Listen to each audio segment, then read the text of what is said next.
la zona cero. Estamos en los monográficos con una historia que, como diría que él, pone el vello como escarpias. O en este caso habría que decir como escamas.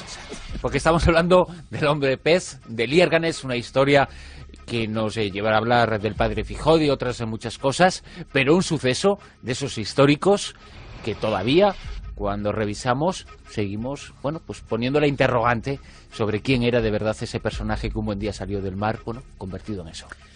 Y lo primero que habría que decir es que estamos hablando de un personaje real. Bueno, lo primero que habría que decir es que como mi familia es de Liérganes, de origen, pues...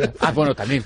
Pues desde aquí un saludo, ¿no? Además es curioso porque él desaparece, ahora hablamos de eso, el año que llega a mis antepasados cubría mi tercer apellido a la Cava de Liérganes. No, sí va a haber relación. En 1674, a mí me era un Tú ya primo verás lejano. que va a haber relación aquí, y además esas escamas que tiene que tengo aquí Carlos en la son piel, muy fíjate. escamosas. Sí. Bueno, por cierto, habría que decir a la gente que esto es en serio, ¿eh? Lo vamos a contar, porque luego ya dudan. No, por eso digo que hay una parte de leyenda, efectivamente, pero hay una parte histórica. Es decir, estamos hablando de un personaje que existió, que se llamaba Francisco de la Vega Casar, el hombre pez de Liérganes, o también el sireno, porque tenía, bueno, una cierta habilidad para nadar, en fin, para perderse en las aguas. Era el nadador mejor de la zona, yo creo que, Pues que de toda España en aquella yo diría época. que del mundo, dado lo que hizo. Dado lo que hizo, ¿no? Y que además ocurre o empieza su leyenda, porque ahí sí que habría que hablar de leyenda, en la víspera de un día de San Juan. Ya sabéis que todos los días de San Juan parece que están rodeados de cierto misterio, de cierto enigma, ¿no? De que aparecen o desaparecen cosas, sobre todo eso, en la noche de San Juan o incluso en el mismo día de San Juan. Bueno, pues la víspera del día de San Juan del año 1674 es cuando realmente empieza la aventura, o más bien la desventura, de Francisco de la Vega Casar, porque se van a dar con unos amigos a la ría de Bilbao y allí ¿Desaparece? No se vuelve a saber de él durante unos cuantos años. Y no hay ninguna prueba de que se encontraran los restos de algún cuerpo que pudiera ser el suyo. Extrañaba muchísimo de que él se hubiera muerto o ahogado, porque sabía nadar muy bien, pero si se hubiera ahogado... Pues bueno, la historia está llena de casos de gente que se ha desenvuelto perfectamente en el agua y que ha muerto pues porque el mar es como es, Sí, ¿no? evidentemente. Por eso digo que les extrañaba, pero no eso, no tanto porque el mar se hubiera llevado su cuerpo definitivamente, sino que este hombre se pudiera ahogar, porque... aguantaba muchísimo debajo del agua porque nadaba a unas distancias kilométricas, en fin, que tenía unas características natatorias pues muy sorprendentes, muy por encima de la media de aquella época, pero bueno, podría haber ocurrido y por lo tanto la historia de Francisco de la Vega Casar podría haber terminado esa víspera del día de San Juan del año 1674. Hasta que apareció de nuevo. 5 años más tarde aparece, pero ojo, no aparece en el lugar donde desaparece. Valga la redundancia, no desaparece en el lugar. No aparece donde él había desaparecido. Desapareció, que era en la ría de Bilbao. Aparece ni más ni menos que en la bahía de Cádiz. Y lo curioso al es otro que lado de la península. Fíjate. Que obviamente cuando apareció, hablamos del año 1679, por lo tanto no había televisión ni radio. Simplemente los pescadores que estaban faenando en la bahía se encontraron con un extraño ser acuático que parecía un ser humano. Cuando se acercaron a él para ver qué era, desapareció. Entonces la aparición, se repitió varias veces hasta que finalmente le consiguieron coger, atrapándolo, le pusieron pan como una especie de cebo y con las redes lo capturaron. Cuando lo subieron, vieron que era un hombre joven, de tez pálida, cabello rojizo y ralo, que tenía como particularidad una extraña cinta de escamas que iba por la garganta hasta el estómago y otra que cubría todo el espinazo, así como unas uñas muy gastadas y corroídas por el salitre. Los pescadores... por cierto, la España de la época, esto se olvida, era una especie de estado policial. O sea, allí todo se sabía y muy rápidamente. Como era un estado duro y la Inquisición funcionaba realmente bien. Con lo cual, automáticamente esto acabó, obviamente, en conocimiento del secretario del Santo Oficio, que se llamaba Domingo de la Cantoya, que era una persona, por cierto, bastante sensata y que lo que hizo es interrogarle. Al interrogarle... Él llegó a la conclusión de que, sin duda alguna, existía Liérganes, el lugar del que decía proceder. Sí, porque la primera palabra que él dice después del interrogatorio es Liérganes. Entonces eso le da la pista para decir, a ver si va a ser el Liérganes de Cantabria. Empezó a investigar y descubrió, porque no sabía, que Liérganes era un pueblecito que correspondía en aquel entonces al arzobispado de Burgos. Lo que hizo es que le pareció tan interesante la historia que la contó. Y uno de los que lo contó fue Juan Rosendo, que era fraile de un convento, que quería comprobar si realmente el joven sacado del mar tenía que ver con un desaparecido en Liérganes cuando se echó al agua llamado Francisco de la Vega, hijo de una viuda llamada María de Casar. Esas investigaciones llegaron a la conclusión de que la única forma de averiguarlo realmente era hacer un viaje hasta Liérganes con él. Así que se atravesaron España entera para ir hasta Cantabria y ver cómo reaccionaba el extraño ser que iba con él y que apenas decía nada, que no comentaba nada y que se alimentaba pura y simplemente a pedir comida y a comer, no hacía otra cosa. Y comía mucho, además. Y comía mucho. Vaya tragaderas que tenía. Cuando llegó a Liérganes, directamente, sin decir nada, conoció claramente el pueblo y se dirigió a una casa en concreto, la de María de Casar, una viuda que era su madre, donde fue reconocida no solo por ella, sino también por sus hermanos. Bueno, como manera que reconocerle un tipo del color del papel con el pelo rojo y con escamas, pues bueno, era un poco raro. El caso es que, claro, si era su hermano, pues debe ser bastante llamativo en la zona. El caso es que allí vivió tranquilo, se dice que era servicial, que hacía los recados, bueno, que se comportaba bien, pero tenía dos características raras. Una, solamente decía las palabras tabaco, pan y vino. No era tonto. Era comer, español, fumar, ¿no? Y beber. Y, sí, pero no las asociaba directamente a lo que él quería. Es decir, que la repetía como una especie de papagayo, ¿no? Y luego comía a lo bestia durante a lo mejor un día para luego a lo mejor estar 4 o 5 sin probar bocado. La verdad es ¿qué se piensa en un pueblo? Que se había convertido. Claro, ¿qué piensa en un pueblo de alguien así? Pues que era loco. El loco de la viuda de María Casar. Sí, porque es verdad que el raciocinio le perdió, es decir, no se podía dialogar con él, nunca pudo contar qué le había pasado durante esos 5 años, largos años, ¿no? Que ya se le había dado por muerto cuando desaparece en la ría de Bilbao y aparece en la villa de Cádiz. No se le podía sacar ninguna palabra, salvo esas 4, por decirlo así, cuando dice Liérganes, que sirve un poco para toda esta investigación que luego se hace, y luego esas 3 palabras de tabaco, pan y vino, pero sin ninguna relación directa, por lo menos con el deseo de fumar o de comer. Por eso digo que no es que él pidiera eso y luego se le diera, él no fumaba. Y cuando él comía, pues comía cuando le entraba el apetito, o sea, que no tenía era como un instinto primario todo lo que se desarrolla en él. Entonces, teniendo en cuenta su aspecto físico, en fin, eso de que tuviera esa cinta de escamas que le descendía desde la garganta hasta el estómago, ¿no? Y también en el espinazo, las uñas gastadas, que tuviera ese aspecto cadavérico realmente, ¿no? Porque es como alguien que durante mucho tiempo haya estado viviendo en el agua, que no le haya dado el sol, que no podía hablar. Pues bueno, claro que había muchos comentarios, incluso leyendas que se generaron alrededor de él, diciendo que si realmente había vivido en una comunidad marítima, ¿no? Con otros seres parecidos a él, que muchas de las desapariciones que habían ocurrido en otras zonas, ¿no? de España, pues pensaban que a lo mejor habría sido algo parecido, es decir, alguien que luego en el mar pues hubiera ido a algún lugar mítico y allí desarrollan una vida paralela también. Es decir, todas las historias que se generan alrededor de alguien tan sorprendente, tan extraño como Francisco de la Vega Casar, el hombre pez. Es verdad que el padre Fijó da en Teatro Crítico Universal da un montón de detalles de testigos de valía, o sea, lo que se llamaban gente de razón, gente que podía avalar un testimonio como este, tan extraño y tan absurdo.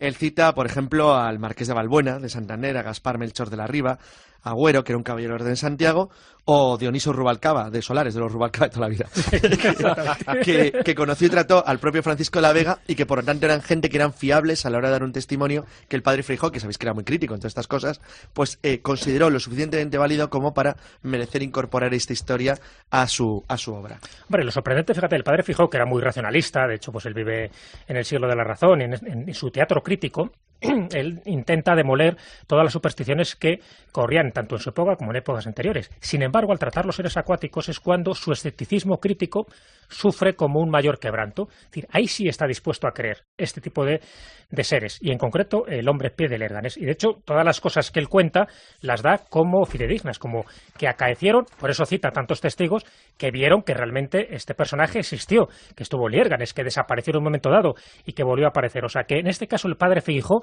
sí que hacía alarde de una credulidad. Partiendo de él, sabiendo que era muy fustigador de todo este tipo de creencias, de sus supercherías, pues hombre, es un dato muy a favor para tener en cuenta. ¿Qué ocurre después? Me preguntarás, Bruno. Sí, y tantas preguntas que a uno le vienen a la mente, porque, bueno, científicamente lo que no puede ser no es. Evidentemente no se puede estar 5 años viviendo en el mar. Claro.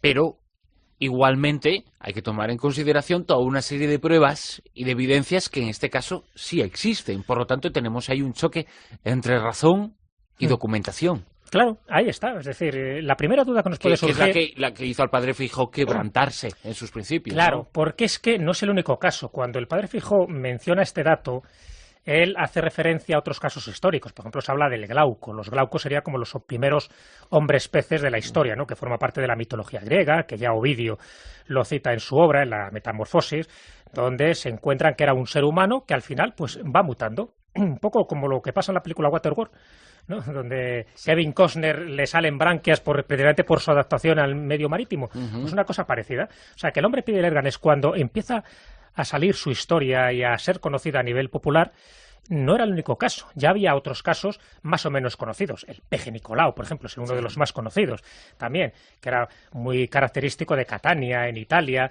también de otro personaje, de otro ser humano en su naturaleza humana. Pero qué curioso que va cambiando. Que el padre Fijo que da una interpretación que a mí me llama la atención porque lo explica por la adaptación al medio, al mejor estilo darwiniano, pero sin embargo en una sola persona y en un solo tiempo. Es decir, como si fuera más que una mutación, una capacidad de adaptación.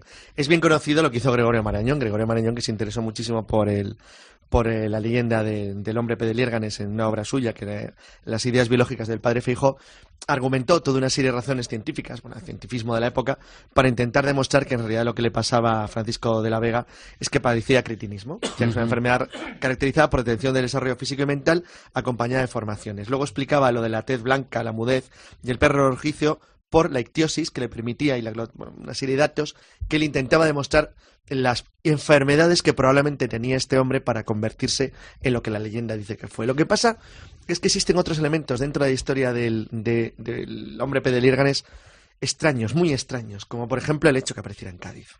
Es decir, hay cosas dentro de la extraña historia del hombre P. de Liérganes que todavía se nos escapan. Bueno, ahí por cierto, Marañón... Que posiblemente Marañón tenía razón en algunas pero de sus él no se cierra nada, ¿eh? Claro, está muy bien el pero libro, hay que explicar qué pasó en esos 5 años y que tenemos el caso de alguien que desaparece. Es decir, no alguien que está perfectamente localizado siempre y que manifiesta una serie de características que, bueno, pues que se pueden ajustar en el caso de que hubiera sido esa la biografía del hombre pez, de este hombre pez. En caso que esa hubiera sido su biografía, la hipótesis del padre Marañón, del médico de Gregorio Marañón tendría mucho sentido. Claro. Pero aquí hay una desaparición durante 5 años y una transformación física evidente. Por lo tanto, algo tuvo que ocurrir durante ese tiempo, una vez que no podemos otra cosa más que aceptar que es el mismo personaje el que desapareció y el que apareció después. Parece ser que sí, porque le reconoció su familia, le reconocieron sus amigos, es decir, que no había ninguna duda, no acogen a un extraño en la casa de Liérganes, está claro. Entonces, ¿qué ocurre ahí? Efectivamente la transformación se ha dado, pero una transformación física y una transformación mental. El negro era un cretino, cuando aparece cretino desde el término respecto a la enfermedad médico, claro, se crea un cretino precisamente por su incapacidad de hablar. Pero fijaros cómo es capturado en la bahía de Cádiz. Es decir, cuando le ven, los pescadores, ven a una persona que tiene forma humana, que piensan en principio que es un pez, después piensan que es una sirena y después se dan cuenta que de sirena y de pez no tiene nada, que es un hombre. Pero no le pescan al primer día. Es decir, va apareciendo repetidamente durante varios días hasta que finalmente pueden atraparle. Sí, es una trampa. Intentan tirarle la red, por pero cierto, no lo consiguen, con lo cual siempre están viendo en el mar. No hemos dicho que en mar. realidad él desapareció 9 años después. Claro, no, estamos ahora ya contando ahora la segunda parte, la última que nos queda. Que es la que... Claro. ¿Qué ocurre? Conocer qué es lo que pasa con el final del hombre pez. Exactamente, ¿qué ocurre con el final? Evidentemente no está siempre en su casa, podía haber estado y haber muerto de una forma natural y punto. Que va para darle más misterio todavía a esta leyenda del hombre pez de Lerganes, después de 9 años de hacer lo que estaba haciendo, es decir, prácticamente de comer como un glotón, de no hacer nada, de ser muy dócil, de atender las órdenes más sencillas, es decir, no se podía razonar con él y, por supuesto, pues mantener una conversación era imposible, ¿no? No mostraba entusiasmo por nada, en fin, era como una cosa tonta. Bueno, pues al final así está, hasta que un buen día, después de esos 9 años, en el año 1688, desaparece de nuevo en el mar. Y esta vez sí que ya no se vuelve a saber más de él. Que eso es lo sorprendente, es decir, ya tenía libertad suficiente, al principio los primeros años estaban un poco controlando para que no se acercara al mar, en fin, para que no volviera a hacer otra de las suyas, pero bueno, al cabo de 9 años hay un despiste y este hombre que tiene esa nostalgia por el mar, al final logra acercarse a la orilla y desaparece. Bueno, pues esto es lo sorprendente, que no estaríamos tampoco ante el primer caso ni el último. Pues yo me estoy acordando, hablando del último, que tampoco es el último, ¿no? Pero bueno, la historia de Tarzán, ¿no? Bueno, el niño que se pierde en la selva y se convierte en un animal propio de ese entorno. Un animal que aprende inglés simplemente porque coge un libro. Ahí es nada. Claro. Y ya quisieran algunas academias. En este caso es parecido porque, bueno, es alguien que se pierde en el mar y que se adapta completamente al mar y se vuelve un animal de mar. Ajá. Sí. Bueno, entonces aquí lo que quedaría un poco por dilucidar, es decir, bueno, muy bien, hasta ahí, parece que todo correcto, pero puede demostrar si toda esta historia es cierta, por lo menos gran parte de la historia, saber si existió o no existió este personaje. Bueno, pues es ir y buscar el acta de nacimiento y el acta de defunción, si es que ha habido acta de defunción, porque ya sabes que aunque desaparezca un cuerpo, antes o después, al cabo de unos cuantos años, hay que darle oficialmente como muerto. Bueno, pues esto se ha encontrado, y además lo ha encontrado un compañero nuestro. Iker Jiménez, hace unos cuantos años, fue al convento de clausura de las Clarisas en Santillana del Mar, además publicó un reportaje extenso sobre el asunto, donde encontró, y lo pudo publicar, ni más ni menos que el acta de bautismo de Francisco de la Vega, que nació un 22 de octubre de 1658, sin duda alguna. Pero es que encuentra también el acta de fallecimiento. Y aquí ocurre algo muy curioso. ¿Sabes lo que pone en ese acta de fallecimiento? Estaba firmada en Liérganes a primeros de diciembre del año 1755 por el párroco Fernando Antonio del Hoyo Venero, o sea que mueves todos los datos precisos, y pone textualmente en una nota al margen de este certificado de defunción: habiendo pasado de los 100 años, que el derecho supone haber fallecido, por lo general, cualquier racional ausente. Y al margen, y al lado también, ponía conocido oficialmente con el sobrenombre de el hombre pez. O sea que en este acta de fallecimiento ya se da constancia, por lo menos, que a mediados del siglo XVIII ya se le conocía así, y se le da como fallecido en el año 1755, que realmente no son los 100 años después de su nacimiento, porque si él nace en el año 1658, quiere decir que solamente habían transcurrido 97 años, que se le declara oficialmente muerto. En fin, al parecer, por lo que se ve, pues tenía cierta prisa por declararle fallecido.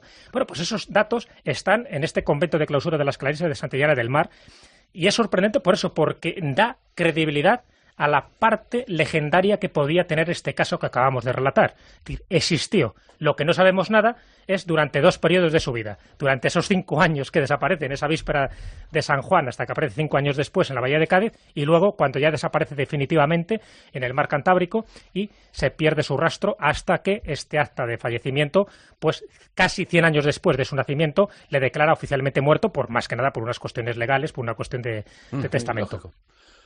Bueno, la historia es increíble, desde luego. Nadie se la puede creer desde el principio, cuando contábamos lo del hombre pez, pero creo que unos minutos después, una vez que hemos conocido todos esos datos, la interrogante, bueno, o estamos ante algo verdaderamente sorprendente, o hubo alguien en algún momento determinado que, bueno, pues fue capaz hasta de colocar el acta de defunción. También sería más extraordinario todavía, También ¿no? podría ser, nunca se sabe, ¿no? Los Pero datos que están ahí. evidentemente no. Hombre, a ver, aquí habría que hablar de un poco de especulaciones o teorías. Un poco yo os puedo dar mi teoría. Porque, fíjate, hay una obra que se llama Las ideas biológicas del padre Feijó, La de Marañón. de Marañón, que además de hacer referencia al caso de Francisco de la Vega, hace referencia a otro caso, menos conocido, pero que también ocurre en tierras de Cantabria, en la ría de Requejada, en Santander. Y se habla de un hombre pez de color oscuro y ojos blancos que fue visto en 1838. Es decir, no tiene nada que ver, evidentemente, con el hombre pez de Lérganes, porque una cosa es que fuera un sireno y tuviera esas habilidades natatorias, y otra es que llegara a tener esta longevidad. Bueno, pues lo que comentan de este personaje, que también consideran que era cierto, el que desaparece en la ría de Requejada, es que se zambullía y se comportaba como tal, y con esas palabras se menciona en la prensa de la época. Es decir, si hablamos además de otros casos como el de 1741, que el naturalista Steller, el que da nombre a la famosa vaca marina de Steller, que fue extinguida en el mar de Bering, ¿no? Bueno, pues este también dice que vio, este naturalista, ni más ni menos en las Islas Aleutianas, a un personaje antropoide, según lo describe él, con una especie de mono de mar, sin conseguir apreciarle extremidades inferiores, salvo que tenía una larga y estrecha cola. Bueno, este tipo de cosas es lo que hace pensar si no existiría algún tipo de personaje muy parecido un poco a los rasgos antropomorfos de un ser humano que hubiera, bueno, pues por adaptación al medio, tener unas habilidades muy parecidas más bien a los batracios que a los peces, es decir, que fueran seres que pueden vivir indistintamente tanto en la tierra como en el mar. Es decir, si fuera medianamente cierta la posibilidad del hombre pez de Lérganes, tendríamos que hablar de que, por una cuestión genética, sí que se podrían dar casos muy extremos, evidentemente, igual que también con el hirsutismo, y hay hombres con un pelo exagerado, es decir, que tuvieran estas habilidades o que pudieran desarrollar ciertas branquias para estar largo tiempo en el mar y que luego originarían este tipo de leyendas que acabamos de comentar. Y este monográfico podría tener una segunda parte, porque ha habido a lo largo del tiempo, ahora muy en desuso y muy, ya muy poco consideradas a nivel científico, pero en el pasado hubo teorías que intentaban demostrar que hubo una época en nuestra evolución como seres humanos, en los que estuvimos completamente adaptados al mar y que nos habrían quedado algunos restos de esa época en la que fuimos casi anfibios. Que podríamos volver a desarrollar. Sabéis que las branquias artificiales están prácticamente conseguidas. Se podría llegar a incorporar branquias al ser humano probablemente en un plazo razonable de tiempo. Y que somos posiblemente mucho más adaptables a esa vida marina de lo que nos hemos imaginado. De hecho, en los últimos años se ha puesto muy de moda los nacimientos y los partos bajo el agua, que demuestran esa facilidad que tiene el ser humano de adaptarse a la vida en el mar. Claro. Aunque esto evidentemente no nos convierte en hombres de peces, pero podría hacer relacionarnos en cierto modo con este tipo de casos que son muy sorprendentes. Carlos, Jesús, Callejo, Canales. Pues hasta pronto. Pues venga, nos cogemos nuestras branquias y ya toca. A nadar un ratito.